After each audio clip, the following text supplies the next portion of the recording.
Cardiff में खेले गए दूसरे ओडीआई में इंग्लैंड ने टीम इंडिया को परास्त कर दिया, शिकस्त दे दी, हरा दिया। या मैं ये कह सकता हूं कि इंग्लैंड ने नहीं, सिर्फ और सिर्फ जो रूट ने हरा दिया। या आप ये भी कह सकते हैं कि जो रूट और विल जैक्स की एक इनिंग ने हरा दिया।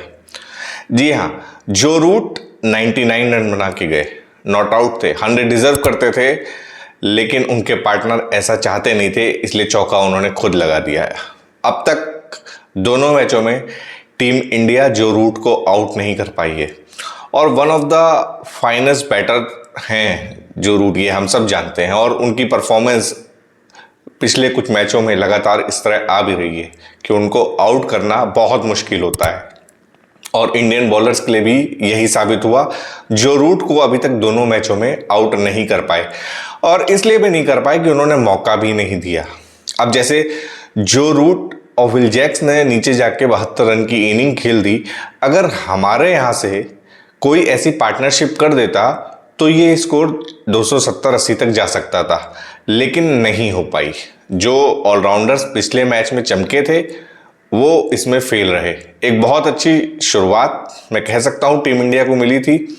थोड़ा अंडर प्रेशर दिख रहे थे रोहित शर्मा, लेकिन शुभमन गिल अपना काम करते हुए जा रहे थे। अनफॉर्चुनेट हुआ कि वो एक अच्छी बॉल पे, मारने वाली बॉल पे, जो उनके बिल्कुल रडार में थी और बैट से मिडिल भी हुई, उस पर कैच आउट हो गए। पिछले मैच में गिल ने जो किया था, स्टार्ट वहीं से किया, लेकिन अपनी इनिंग को लंबा नहीं ले जा पाए। और दूसरे एंड पे रोहित शर्मा लगातार स्ट्रगल कर रहे थे, जैसा हमने पहले मैच में भी देखा था, इस मैच में भी देखा। जो एक हवा उनके दिमाग में बन चुका है और ये कारण सिर्फ उसी का है। वो अपनी परफॉर्मेंस को साबित करना चाह रहे हैं, लेकिन इस तरह से साबित नहीं होगी। वो जिस रोहित शर्मा के लिए जाने जाते थे उसी अंदाज में होगी, लेकिन अब रोहित शर्मा उस अंदाज में खेलते नहीं हैं। इसीलिए मैंने कहा था आपसे कि अंडर स्क्रूटनी है और अब इसके बाद बहुत सारी चीज़ें फाइनल लगभग हो गई। अगर मैं आपको अभी ये कह दूं कि ये उनकी हो सकती है आखिरी सीरीज हो, तो आप बहुत शॉक्ड मत होइएगा। यानी 19 जुलाई को आपको रोहित शर्मा अलविदा कहते हुए इंटरनेशनल क्रिकेट को दिख सकते हैं।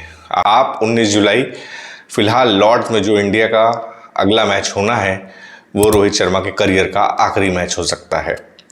बहरहाल मैच पे आते हैं। विराट कोहली अपने चिर परिचित अंदाज में, जो उनसे पहले ओडीआई में नहीं हुआ, उसको पीछे छोड़ते हुए एक बड़ी ज़बरदस्त इनिंग, और पहले ही बॉल से बहुत ही मुस्तैद दिख रहे थे। मतलब पैर, फुटवर्क, बैलेंस, शॉट्स, मतलब ज़बरदस्त। विराट कोहली जिस अंदाज में अपने लिए जाने जाते हैं, उसी अंदाज में उन्होंने बैटिंग करी। जोफ्रा आर्चर की एक अच्छी बॉल पर गलत शॉट खेलते हुए आउट हो गए, और श्रेयस अय्यर ने उनका बहुत अच्छा साथ दिया।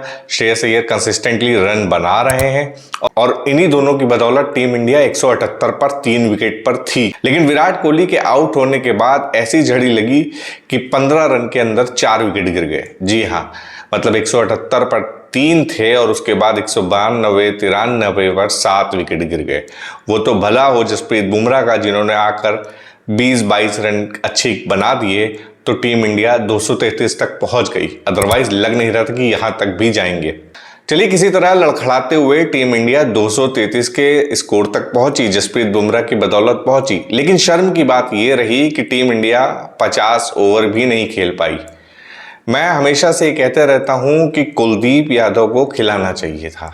अब आप सोच रहे होंगे कि भाई वॉशिंगटन नहीं चला तो कुलदीप को खिलाना चाहिए। नहीं, ऐसा नहीं है। जब आप 2 ऑलराउंडर के साथ ऑलरेडी जा रहे हो, अक्षर पटेल, शिवम दुबे, तो तीसरे ऑलराउंडर की क्या जरूरत है? आप अपने बेस्ट चाइना मैन को लेके जाइए, अपने रिस्ट स्पिनर को लेके जाइए। कुलदीप किसी भी पिच पे कुछ भी कर सकते हैं, ये हम सब जानते हैं, उनकी काबिलियत हमने देखा है। इसलिए कुलदीप को कैरी नहीं करना, ये एक मेरे लिए, टीम इंडिया के लिए माइनस पॉइंट है। कैरी करना चाहिए। 3 ऑलराउंडर उतारकर आपको कोई फायदा होने वाला नहीं है। वैसे भी आप वॉशिंगटन सुंदर से बॉलिंग कराते नहीं हो, और वॉशिंगटन सुंदर आप तीसरे ओडीआई से बाहर भी हो गए हैं इंजरी के चलते। जी हाँ, तो अब आपको लॉर्ड्स में हो सकता है कुलदीप खेलते हुए दिखाई देंगे, तो ये चीज़ पहले कर लेनी चाहिए था। 3 ऑलराउंडर की कोई ज़रूरत नहीं थी। और आज 3 ऑलराउंडर की बात करूं तो इन तीनों ऑलराउंडर से सिर्फ 3 ही रन बने, सिर्फ 3 रन। स्कोर बोर्ड उठा के देख लीजिएगा।